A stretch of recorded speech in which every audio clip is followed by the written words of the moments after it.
L'info écho avec Capital. L'info pratique Capital.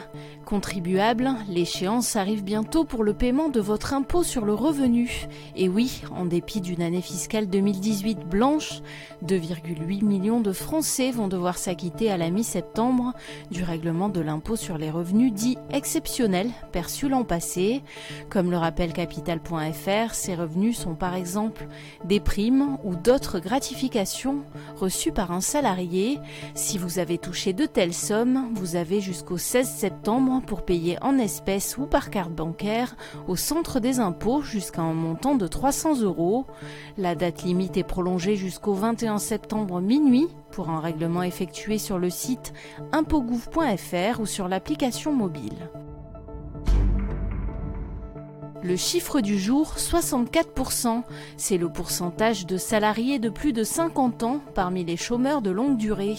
Un inquiétant résultat souligné par le Conseil économique, social et environnemental dans un rapport publié mercredi 11 septembre. Pour favoriser l'emploi des seniors, il propose plusieurs solutions. Le Conseil met ainsi l'accent sur le rôle de la formation tout au long du parcours professionnel, avec notamment la mise en place d'un service gratuit d'accompagnement. Il réitère également son souhait de créer un contrat de travail assorti d'une aide financière aux entreprises pour accompagner le retour à l'emploi des chômeurs de plus de 57 ans. Le coup de gueule du jour est poussé par un chroniqueur de l'émission Télématin contre France Télévisions. Jean-Philippe Viau a annoncé ce mardi qu'il arrêtait ses chroniques théâtre les matins sur France 2. Il en a profité pour révéler son intention d'attaquer France Télévisions au prud'homme après 31 ans de contrats précaires. Après avoir signé plus de 630 contrats précaires, clap de fin, rideau, a-t-il écrit sur Facebook. Dans les colonnes du Parisien, il a regretté que France Télévisions, contrainte de se conformer au Code du travail, ne lui propose qu'un contrat de quasi-débutant. Offre qu'il a refusée.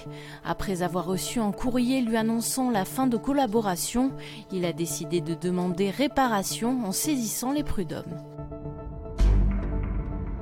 On termine avec Boeing. Le retour du 737 MAX dans le ciel mondial pourrait se faire par étapes en raison de l'absence de consensus parmi les autorités de l'aviation civile. Selon le PDG de Boeing, il pourrait reprendre du service dans un premier temps aux États-Unis avant de se voir rouvrir le ciel d'autres pays.